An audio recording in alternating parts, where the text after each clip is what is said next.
ஹாய்ங்க. இன்றைக்கி வந்துட்டு நம்ம சண்டே சூப்பராகவே ஆரம்பிச்சிருச்சுங்க. இன்றைக்கி வந்துட்டு எதுவும் நான்வெஜ்லாம் எடுக்கலங்க. அதனால் முட்டை தான் வாங்கிட்டு வந்திருந்தாங்க. அது ஈரானில் போர் போயிட்டுருக்கு இல்லைங்களா, அதனால் நான் முட்டை விலைலாம் ரொம்பவே கம்மிங்க. அதனால் முட்டை தான் வாங்கிட்டு வந்திருந்தாங்க. ரூ. 120 ஒரு அட்டை 30 முட்டை இருந்துச்சுங்க. இந்த கறி மசால் தூள் வந்துட்டு நான் ஹோம்மேடாக வீட்டிலே வந்துட்டு ரெடி பண்ணேங்க. இதுக்கு வந்துட்டு ஏதாவது அளவு வேணும், என்ன எங்களுக்கு வேணும் கண்டிப்பாக வந்துட்டு கமெண்ட் பாக்ஸில் கேளுங்க.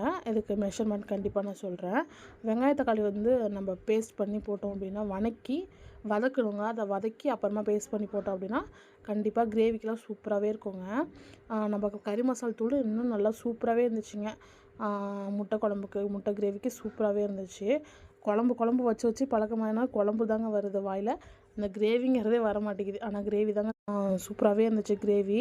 எனக்கு இந்த கறி மசால் தூள் தாங்க ரொம்பவே பிடிச்சிருந்தது. அது கண்டிப்பாக வேணுங்கிறவங்க கண்டிப்பாக கமெண்ட் பாக்ஸில் கேளுங்க.